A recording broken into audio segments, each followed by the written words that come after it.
there he is, ladies and gentlemen. Philip Ittner joining us. Hi, brother. How are you? Hello. All right, pal. I'm good. Sorry you're I've having a had rough go of it. it's I wouldn't say It is what it's. it is. What it is. Yep.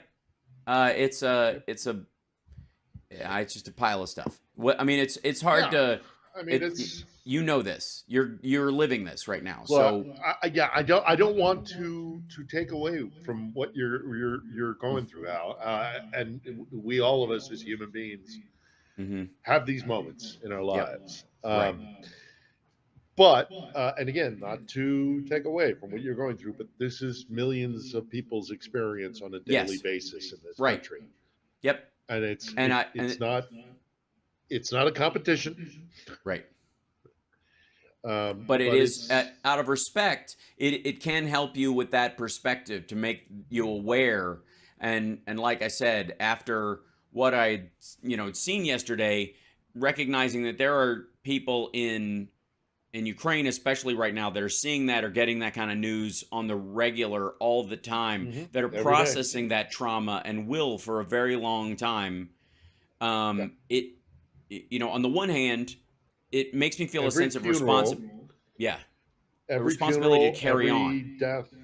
Absolutely, it's not just the coffin. It's not just the one coffin that you see. Mm-hmm. I mean, like I've been to so or walked past so many funerals Mm-hmm. in the last 18 months. But you have to understand that each and every one of those caskets is a family that has Yep. lost a brother, a father, a Right. son, a daughter, a sister, a mother. Yeah. It's the level of tragedy here is it's enormous, and Yeah. it's very, very heavy. So when you get touched by stuff like that, what has happened, uh, in your life in the last Mm-hmm. 36, 48 hours, what, Yeah. 24 hours? Mm-hmm. Um, it hits you even more how catastrophic, how awful and tragic this war is, because this could have been ended. This war, we Yes. and we can end this war if Mm-hmm. we give the support to the Ukrainians. They will finish this war, and it will be over, and it will be Right. done with, and there will be more death to go through to get on the other side. But the only reason they're doing it here, the only reason they fight as hard as they do, is because that It's the it only way has to to have guarantee that it one. ends, to stop it, to Exactly, actually stop one, it. and also it has to count for something. Yeah. The blood that's already been spilled.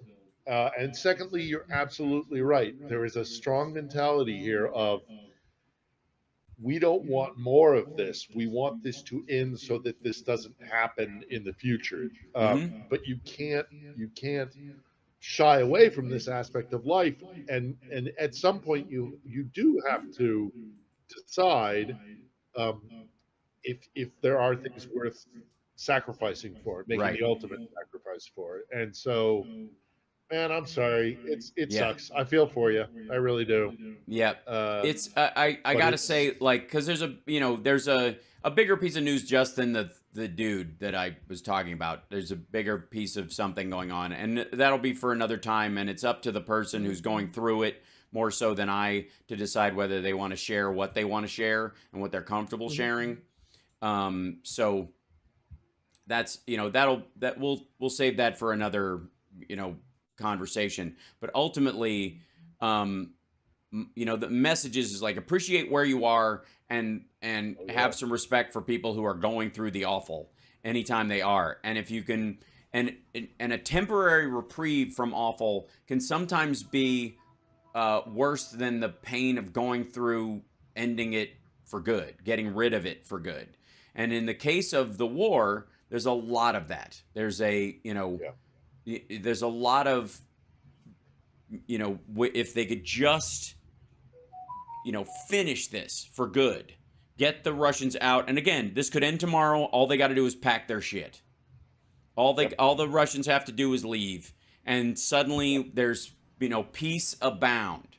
But Yep. until they choose to do that, the only way to make sure that this doesn't continue in a trickle of murder and sorrow is for them to be beaten soundly on the field they chose. As awful as that is, you're Yep. absolutely right. And this is also something that's been going on for centuries. Yeah. And you know, I hate to bring out my old analogy, but it is just so useful that I'll pull it out again, and Mhm. that is that this has been an abusive relationship. Right. This has been a forced marriage that's gone on for centuries, and Hmm. it's been toxic, and it has caused serious damage to both sides. And the spouse who has finally decided, that's it, I'm done with this toxicity, I am leaving, is trying to do that.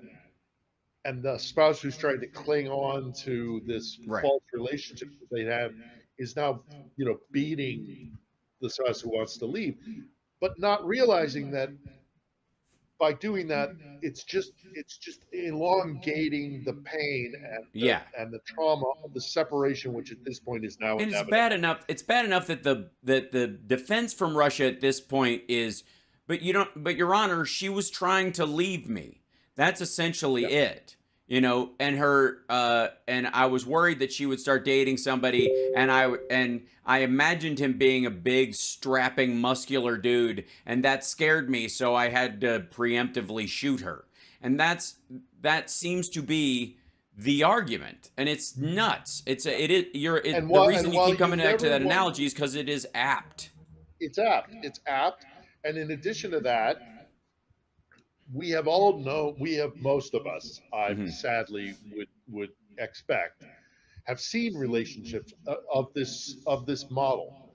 Right. And while the abuser, whether it's physical, emotional, or mental, the one who is the abuser in not allowing the person who is making a break and going to a healthier place, and by not allowing that to happen, that the abuser themselves, while does not absolve them of their abuse, Right. you can see the damage that it's doing to them as well. Russia's not in a healthy place either, Right. right? I mean, the abuse that they are instigating against Ukraine, while obviously the greater of the two crimes, still shows that there is a major illness and a major uh, dysfunction and damage and trauma that exists in the heart of Russia. So it's best for all parties involved. It's healthier for all parties involved that this war ends with Right. a decisive. Obviously, I want a victory for Ukraine, but obviously, a decisive conclusion to this question needs to be done, and everybody's going to be healthier for it Yep. once it's done. So sometimes you have to go through tragedy to get Hmm. to that healthier place. Right. Agreed. So there's obviously a lot is Still going on. sucks.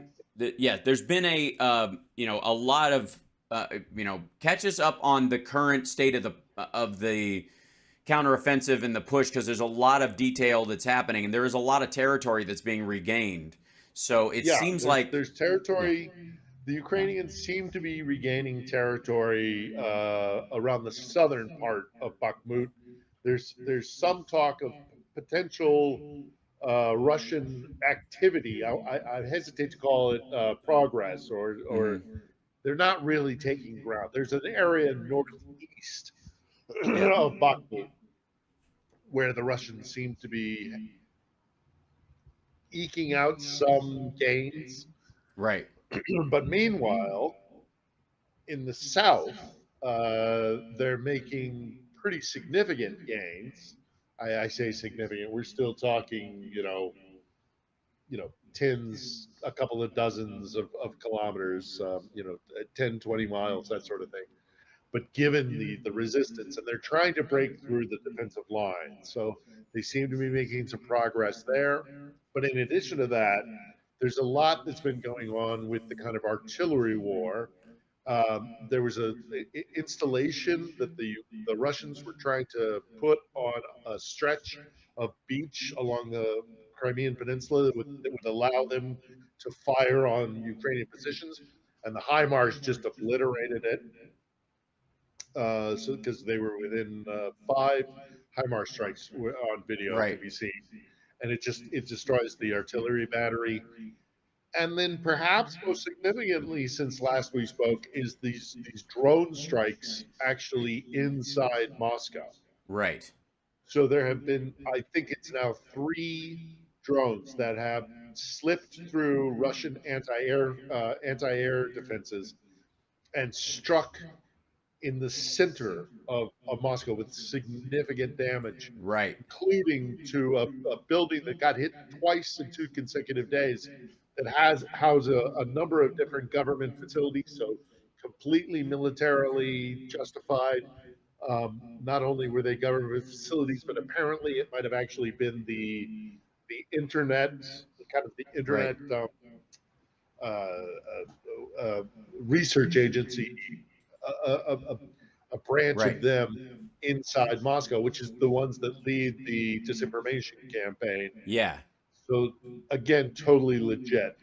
But it's bringing the war to Moscow, and it's that's going to do huge psychological damage to the Yeah. Muscovites. Yeah. So the I in fear of getting to Stephanie Miller right out of the gate, one of the one of the drones that hit Moscow is the Beaver.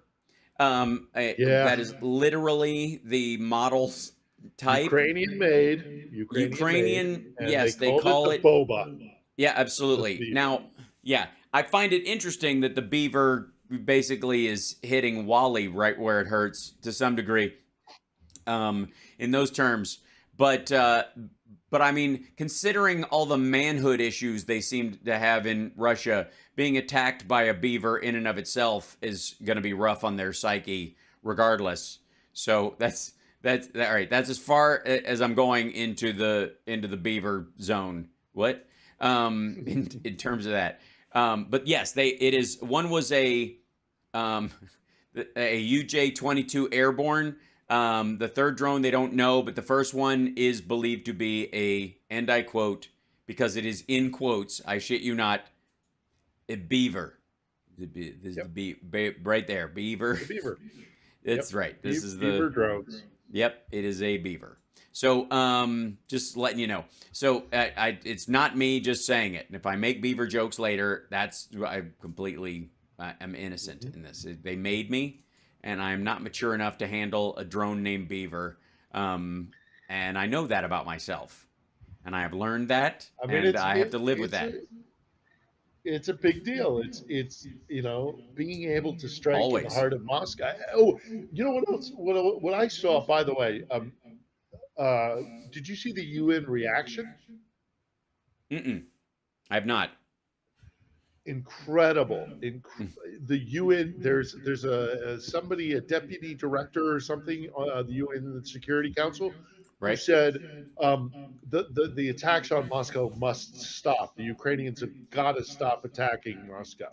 right, And I'm sitting here in Kiev going, motherfucker, right, we get attacked on the daily. We get right. attacked on the daily, and you don't say shtum Yeah, about Kiev.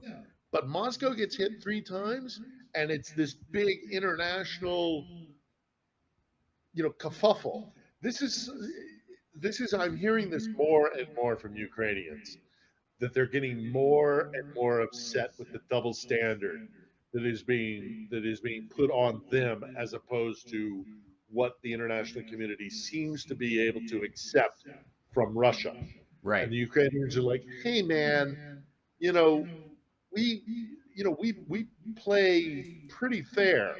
Yeah, Um, and Russia considering. does things like considering. Yeah, And Russia does stuff like round up our children. yeah, 700,000 children, it's estimated now, have been stolen from Ukraine. We're yeah. headed towards the million child mark. It's disgusting. The Right, massacres, the rape squads, the attacks behind, the lines on civilian infrastructure. All of that went with just a waggle of the finger by the UN. But God forbid Ukraine chucks a couple of drones in Moscow, and UN is on red alert, screaming about attacks need to stop. Mm-hmm. It's not. Yeah. Yes, it's I'm, go- difficult I'm, to. go- I'm going to get on. I'm going to get on my soapbox. Right. It's not fair.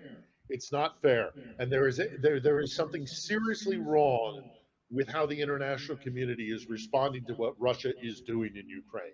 Mm-hmm. I don't know if it's because of preferential treatment by Moscow, because Moscow has infiltrated and corrupted world systems. I mean, I have made the point, I think, with you, Hal, in the past. At the end of the Cold War, we were so convinced that our system was the better system that we thought it a done deal that it would be our system, the rule of law, capitalism, democracy, all the things that make a liberal democracy. Right. That would be the institution that would go east. What happened in many different ways was the corruption and the malfeasance and the criminality of the tail end of the Soviet Union, not to mention the centuries of Mm-hmm. criminality in Russia and the kind of brutal systems. That came west. So why is it that these Western institutions are willing to are so, they quiver and they shake in their boots about what Russia does? Obviously, Russia's a nuclear power, so that's part of it, I'm sure. But it's like, why do you let Russia get away with everything? Ukraine defends itself, and it's like, stop defending yourself. Right. You're gonna scare the bear with the big bombs. Well, if the bear with the big Well, that's bombs that's can what it's been scare counting everybody on. and I said this in the beginning of the war, yeah, and it's yeah, been kind of an I ongoing remember. issue with them. Is that Russia uses mutual assured destruction as an umbrella under which it can attack anybody it wants, because nobody wants to ratchet up past that point. What they recognize is that it is not a binary switch. Like, okay, everybody's going to be peaceful because the next step is nukes. They know that everybody's so afraid of that nuclear step that you can do tons of shit before you even have to threaten that, because people will automatically go, well, they do have nukes, so we probably should watch out. And that's and therefore that's how they have managed to go after Georgia and Chechnya and Ukraine ultimately. And you're talking about, like, during the Clinton administration and others, like the idea of like taking the nukes back, from Ukraine, was a decision at the time, and Clinton saying he regrets it to some degree. I disagree, because it was different people running stuff, and the history would have played out differently had those people had access to those nukes. But the idea is that Russia didn't stand down its nukes at the same time. So all it did is that Russia just went, oh, we can just use the threat of nukes, and if we ever want to take back Ukraine again, we'll just rattle that particular saber and scare the shit out of everybody, because nobody wants to go that far with it, and they think we will, because what have we got to lose? We're in a hole anyways. So a couple of other stories, and by the way, this afternoon, for those of you that are wondering, I will get into the new Rudy Giuliani audio recordings of his stuff with Noel Dunphy, like, it's so fucking gross. And of course the indictment. I mean, just couldn't happen to sweeter people. I would like Good to say, though, riddance. Good watching riddance.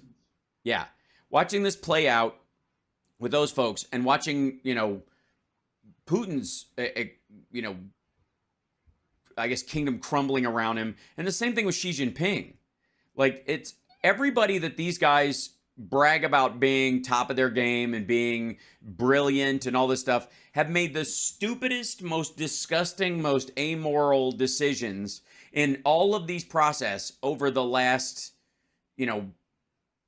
I would say especially the last 5 years, because they thought they could. I think the election of Trump, a big fear in this country was that the election of Trump set the racists free and allowed them to think they could move about, which turned out not to be the case, by the way. In mass, the country, as even in conservative quarters, is against that kind of abject racism and that kind of stuff, and they know it's like at best they know it's immoral and grotesque and a travesty, and on the other side they know it's perhaps not helpful to the whatever changes they want to make. So where it used to be tamped down, they thought, okay, well, this has been turned on by Trump and his crowd. The same thing's true of him, like playing around with dictators and saying these guys can do whatever the fuck they want.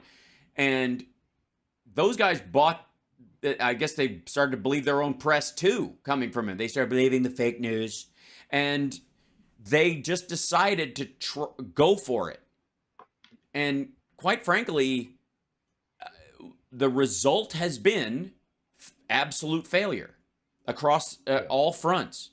Putin is in. Well, I find a common thread Yeah. between all of this, and that is, I think there was a growing cynicism in the West Right. that allowed the autocracies to believe that um, the West was in collapse, Right. that the ideals and the beliefs were eroding from within, and you know what?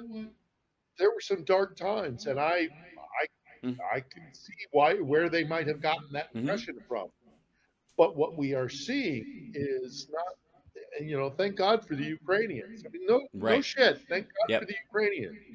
The I mean, I say little Ukraine. Ukraine's an enormous country with 40 million people, but Right. little, little in the sense of like plucky. Yeah. Plucky Ukraine saved in no small part, and I don't think this is hyperbole, saved liberal democracy, Right. reminded us that there is something to fight for and die for when it comes to not wanting to live under an autocracy. Mm-hmm. And that has planted the seed. That has, are you a sailor? Have you ever been sailing? Of course. Right. So there's when you tack left or right, or when Mm-hmm. you tack, to port or to starboard, Right. you come about. Mm-hmm. Whenever you make a major change with the way the wind blows, and you catch the way the wind is going, it is a violent and abrupt thing Yes. oftentimes. It's I very think we disconcerting, and the ground feels like it's falling, it's coming out from under you. Yeah, and the you can ropes think you're go, sinking. Yep. and the sails luff, and until it grabs the wind, and then it goes. And Right. I think there was a period there, um, not just during the Trump period, but then the build up to it. I would even maybe extend it. And again, I'm just working Mm-hmm. this out here as we speak. But like even post 1991, this kind of this limbo period that we have gone through, 9/11 included, this whole like massive transition where like is despotism coming back? Is autocracy coming back?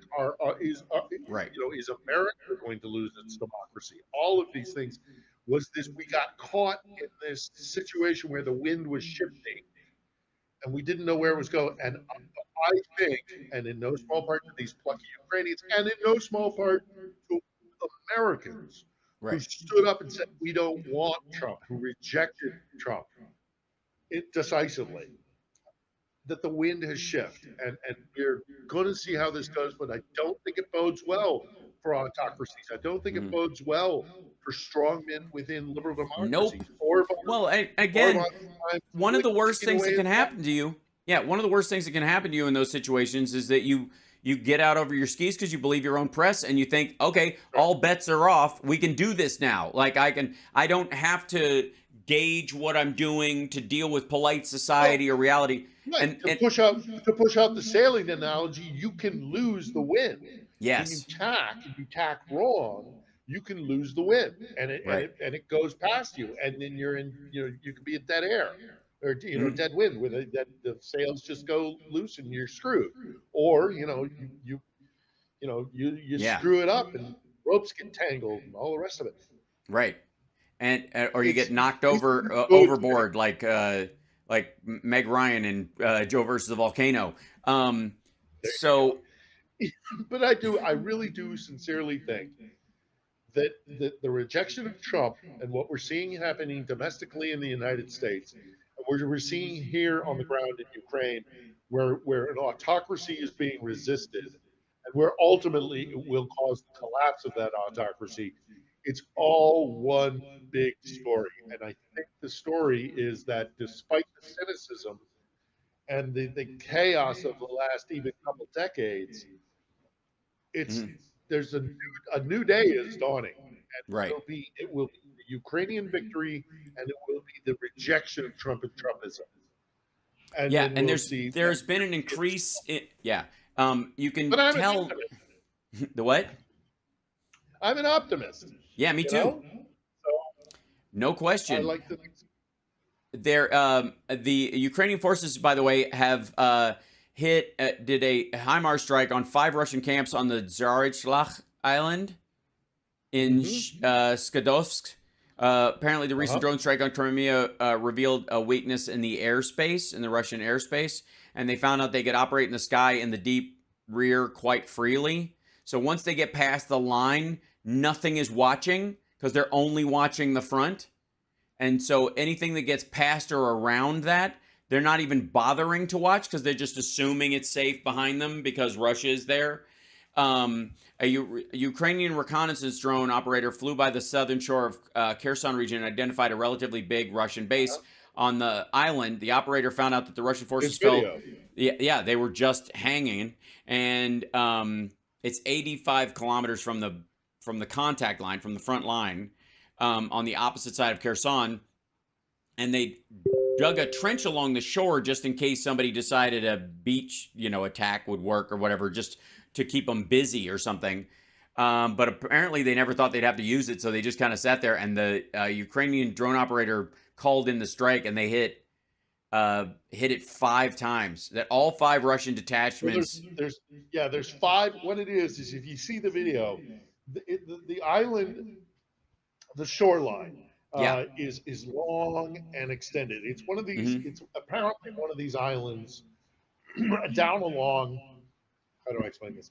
Okay, Yeah. so down along the end of the Dnieper River, what happens at the very tail end of the Dnieper River is that it breaks off into several. I don't know how many, but Yeah. several tributaries that Right. flow into the Black Sea. So the river becomes a bunch of little tributaries, and that creates all these little islands in the region. So the Russians apparently decided to put a bunch of, I think there were Grad or other MLRS uh, artillery system, Yeah. rocket systems, and there were 5 installations of this thing, and the HIMARS just come in and go pop, pop, pop, pop, pop, Yep. and It takes them wiped them all out. out. Takes them In one fell swoop. all The total Russian losses are estimated to be up to 200 soldiers. Russian out. sources circulated the footage and blamed the Russian commanders for keeping their pre-war and bureaucratic mentality. That's always good. By the way, can I just bring up the fact that the mill bloggers are all but The silent Russian right mill now? bloggers, the Russian mill bloggers, or do you Yeah. mean like the tanky mill? Well, probably No, the both. ones over there. Like the ones over here are Yeah, yammering or the whatever. ones over here are idiots. It doesn't matter. But the ones over there that are effectively paid by the Kremlin or were at one point or are just hoping for some sort of better position if they hang in there, they want Solovyov's job at some point. Um, those folks, there was a period where they basically like put a smiley face on any shit sandwich that came their way.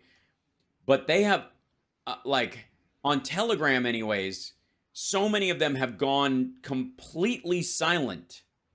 I mean, it's one thing if they were like, they get, there's a week where they had to relocate because of the war and blah blah blah, and they were kept in an area where they're supposedly cataloging Ukrainian attacks on civilian areas in the Donbass and shit like that, and they whatever, and then they realized that they're the only civilian, quote unquote civilian, in that area, and they realize the bombs are getting awfully close, so they decide to pack their shit and move. So they're offline for a couple of days until they put something else in.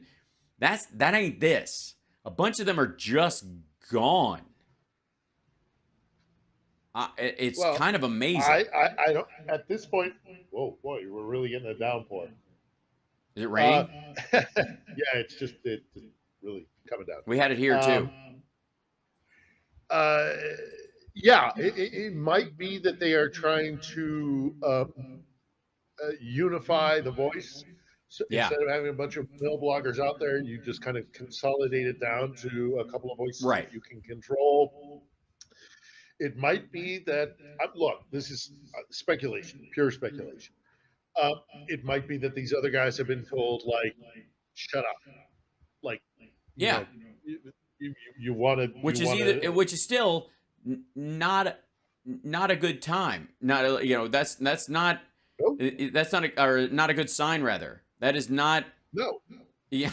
Well, it's them desperate to control the message. There's a related story um, on in the in the social media sphere, which I so loathe discussing, but occasionally Sure. it's necessary.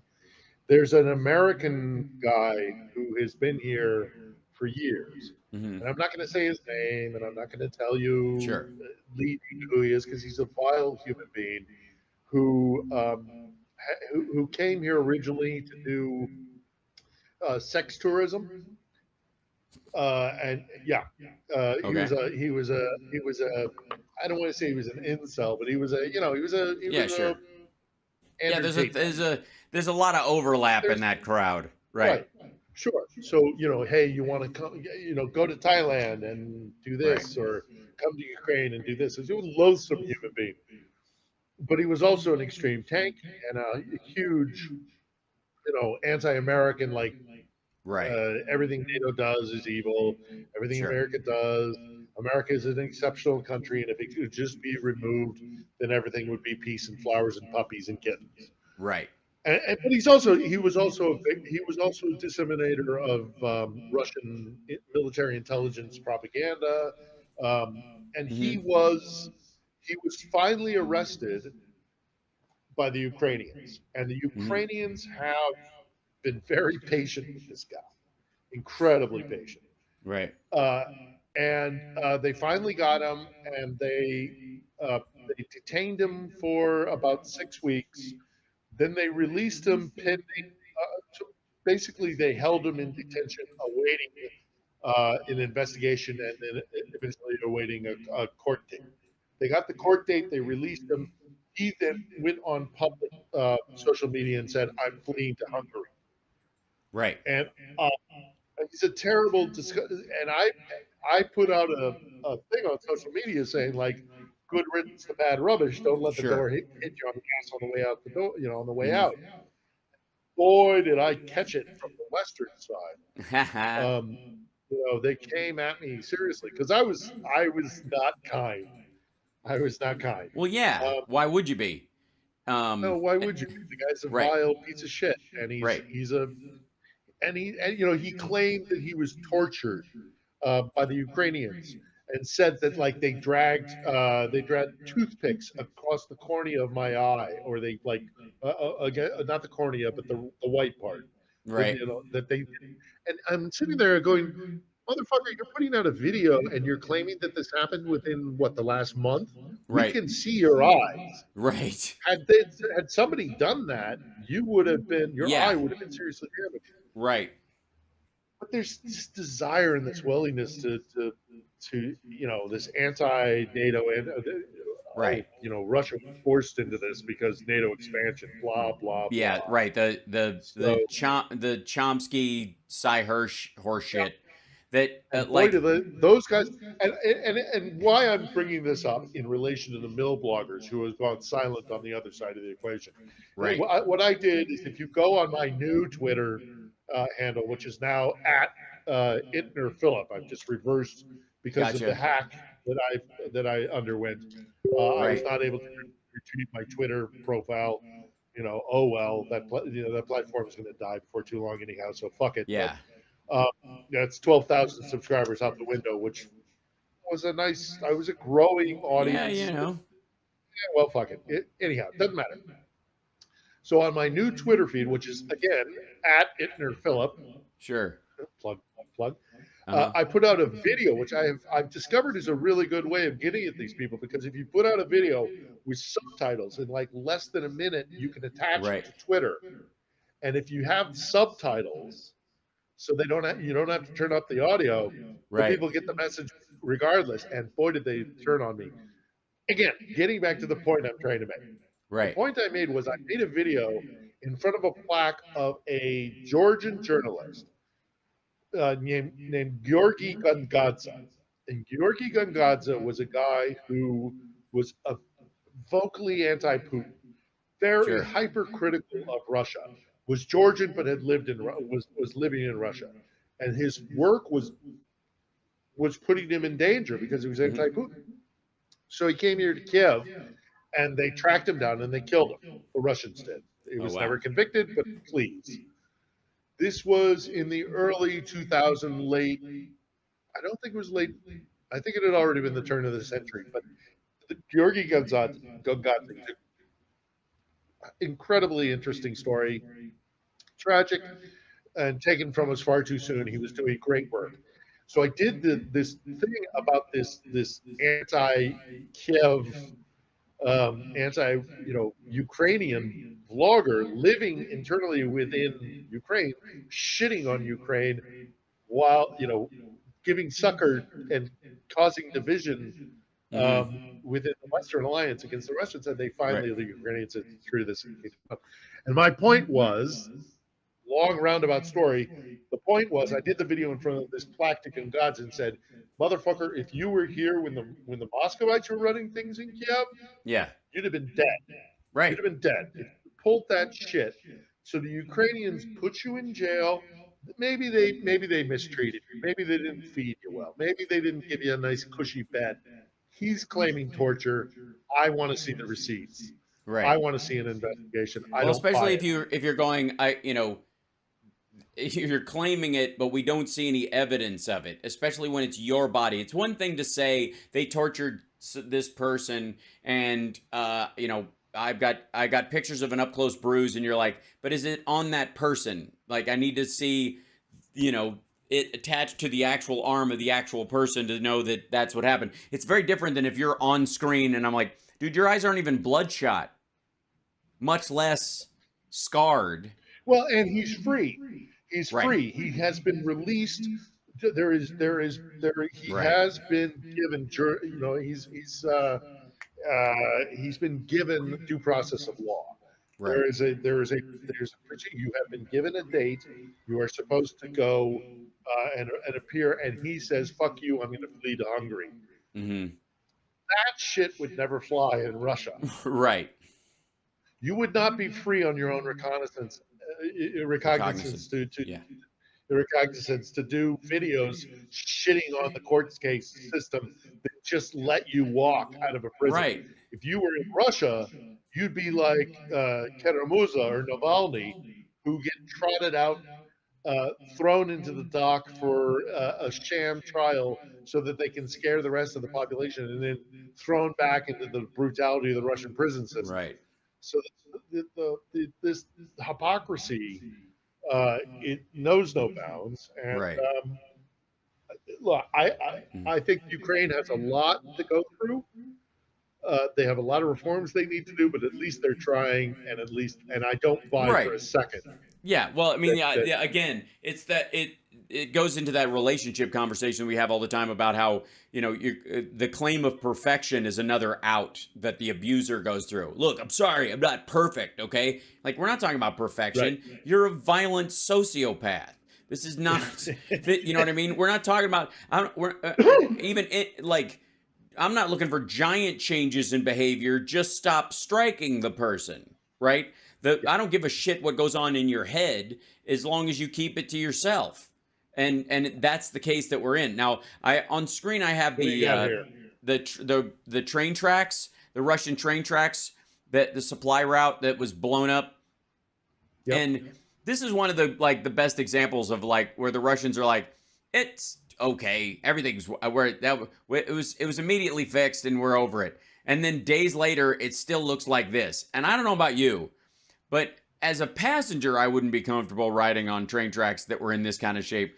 But I certainly wouldn't be comfortable if I was a passenger on a train full of munitions driving over a track. Can you imagine being surrounded by explosives? And they're going, yeah, it's fine. We hammered it back into place. It's totally good. Yeah, you're totally good. That's the position that they're currently in. with They're so many losing the of, war. They're yeah. losing the war. Their infrastructure is being massively damaged.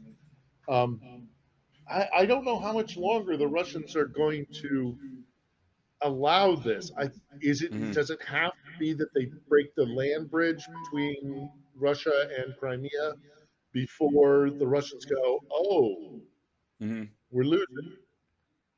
Is that what it's going to take? I mean, because it's not Yeah. taking the casualty numbers. There's no way of people know. People know. There's no way of hiding the sheer scale of dead Yeah. in the Russian military. But now you're So seeing all this destruction. Yeah, look. Well, now that's Odessa. yes, this is That's Odessa. this is from the Russian strikes on the grain ports. I was going to say, so Forty Russia, thousand while tons. yeah, so 40,000 tons of wheat and yeah, grain 40,000 tons of wheat have been destroyed, which, by the way, just was today. yeah, was headed to in theory Africa. Africa, Yeah. and the Which is why Putin's little African summit is so is disingenuous and good cynical. lord, yeah, and We'll, we'll support the the revolution and Nigerian, we'll support a yeah. Niger, not Nigeria. It's Niger, where Well, I was saying the they Nigerian finance minister was crying on oh television yesterday, right. and partly because, I mean, they're basically criminals running the country right now, unfortunately for the Nigerians. But the other main issue is that they're in worse shape. You can get away with some graft as long as the rest of the world is helping you with supplies of food and that kind of stuff, or food is coming through. And so you got to be able to hide your criminality behind some element of leisure so that people can't complain too overtly. And if they do, you can push back. You can go, well, it's not that bad. We've got this, and this. But if it's all gone and the food dries up, suddenly everybody's recognizing you don't even have the money to buy the food from the Russians on the black market, much less maintain, the regular amounts that the storage amounts, or the fact that you fucking sold it off, which is the other part of it. They were taking the overages of Russian grain and selling it to somebody else and keeping that money for themselves. And then, yeah, I mean, the source dries up. This is what's happening with the Russian military. All the Russian military Mm-hmm. leaders that were, skimming off the top, all of a sudden, once you go to war, you need all that stuff. Like, hey, where'd you put those bullets? Like, that's the situation that they're in. Yep. That is, Yeah. I mean, that is Well, an they're screwed. absurdity. Like, Well, the whole thing. There's no path for victory for right. Russia. It just I can't see it. Hmm. Uh, of course, you have the Scott Ritters of the world and the Colonel McGregors of the Talk about world sex tourists. Um, talking about how it's an inevitability that Russia's going to win. That nothing could be farther from the truth. yeah, silly. Um, Yeah. and we will see this as it sort of plays out over the next few months. But you're absolutely right. The end is nigh in terms of how Russia deals with this, and that's why there's all these stories, that are increasing from the Russian side of the argument about another possible coup, or the background story of Putin. This story that Putin's ex-wife has a mansion that he got for her, and that he has set up what is called, they're calling a secret royal village for his family, essentially a bug out place that Yeah.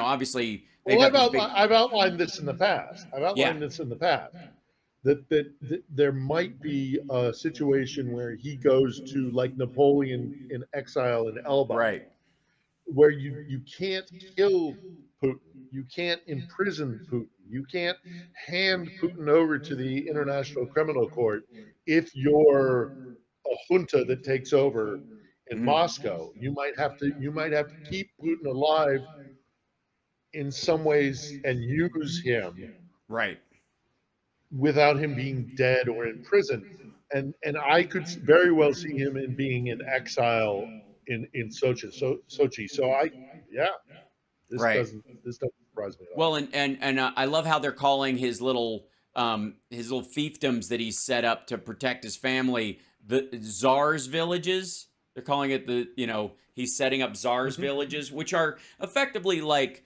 oligarchical gated communities with security, which is what you have in what they have in Niger right now, what they have, what But Gaddafi also, had, what.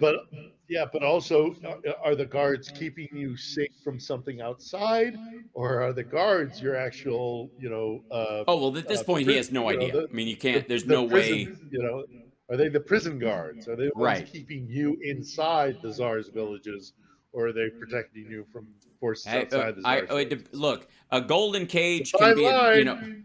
a golden cage can be a trap and difficult or whatever until the zombie apocalypse happens, and then you're happy you have it. And I think that's what they're counting on, is that ultimately, yeah, can we go? It's sort of like the lack of movement in the presidency, where a lot of some presidents have clamored about how I can't go where I used to go, and I want to do all these kind of things, and I'm in a because it's bubble. not. Because the danger of being a former president or a president or a first lady or whatever isn't in the front of your mind, because you're just doing your thing, and it doesn't occur to you there's some lunatic out there that might want to do you in. And so, simply put, you don't realize you need the cage until it's protecting you from what's outside. And it seems like Putin has been setting these things up for quite some time, with almost this idea Well, that, yeah, your audience, yeah, Hal, has been lucky enough to have somebody as educated and experienced in this particular part of the world. Because what have I been saying yep, for a very, very long time? mm-hmm, right, Putin knows that the boyar class, the ruling class beneath him, are yeah, starting to fight amongst themselves with the ultimate aspiration of taking power. mm-hmm, Whether or not that includes taking the seat uh, in the Kremlin, or yeah, whether or not that you create the puppet in the Kremlin, you keep Putin in there, whatever it is. But one way or the other, yeah, the ruling classes in Moscow are already aware that the czar is in trouble. He's yeah, going to fall one way or the other. He's either going to be a puppet, or he's going to be dead, or he's going to be out of power. Or right. but the Putin era, such as it has been, is it's the writings on the wall. It's an inevitability. They're starting to Hal just wrote a circle. script for American Horror Story. Says that, well, that's effectively it. Is that it reminds me of the basement storyline in Night of the Living Dead, when they're in the house, and the guy goes, "Why don't we just go into the basement we've got the only gun," and he locks everybody else out, thinking that he's gonna like screw everybody else. I'm protecting myself, and then he ultimately, what does he do? He locks himself in with one of the zombies, and in a place where even if he manages to survive, they're gonna get in the house, and then you're just gonna starve to death in there. And that's the story about it. And that's why in World War Z, one of the things that Brad Pitt's character is always saying is movement is life, movimiento is vida, or whatever. He's trying to tell these people at one point.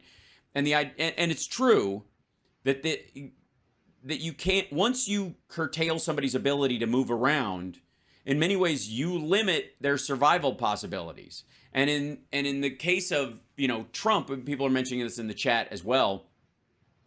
In the Trump's thing right now is that he's effectively in a prison that he hasn't understood. Fame is a bit of a prison for some folks, because you can't go anywhere and people are judging you, but it's a social prison. In reality, if all you have to do is not give a shit, and all of a sudden you're fine. You know what I mean? If you like, it's only a prison because you want to keep it, and you're afraid that if people saw you in certain places doing certain things, they wouldn't let you be famous anymore. So those are your own guardrails, and that's very different from a Secret Service detail. That's very different from hired security that protects you from the right people and delivers from the wrong people and delivers the right people to your hotel room. In the case of Trump's, Anthony Calamari or whatever the fuck that guy's name is, and that kind of a crowd. And and in many ways we're kind of seeing this window of how, obviously Putin has lived increasingly in this tightening circle because he doesn't trust anybody. And why the fuck would he? Because he's not loyal to anybody. And Trump's problem is the exact same. Xi Jinping has been purging people. He just shuffled the people in charge of the military for exactly the same reason. He's been shuffling, like, anybody who was in the Shanghai faction. He's basically been cutting off or killing. And on the one hand, it looks like a dictator defining very carefully the safety of their own. They're building their walled city around themselves to protect themselves. But eventually, you can't go outside of it because everybody outside of it wants your head. And that's where Yeah. Putin, Xi, and Trump all are right now. That if they step outside that circle, They don't think past the next thing of like, I want to gain and maintain and mhm, and use power. right, Uh, I don't want to. I don't want to have any obstructions. I don't want to have any pushback. I just want to have all the power all the time and use it my own way. But what they don't realize is that yeah, when you create a system like that, you cannot you cannot allow there to be dissenting voices, and you can't let the pressure cooker that you've created let off a little bit of steam, because yeah, then if anybody sees any blood in the water, the sharks start to circle and you're doomed. And that purging of everybody but the most, like, cultishly loyal to you, the eventually there's a return on isolates investment on you. that. The ROI That's right. on that is maybe long, but it's fucking tight. And once it happens, it's a And it usually noose ends.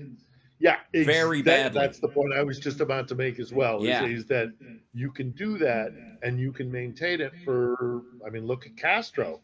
Yep. I mean, Castro made it to that, his deathbed. So, Hmm. uh, Hmm. it's possible, but you limit and limit and limit Yeah. your options, and you finally get down to the point where it's like, when I go, it's going to be bloody and violent and lots of upheaval.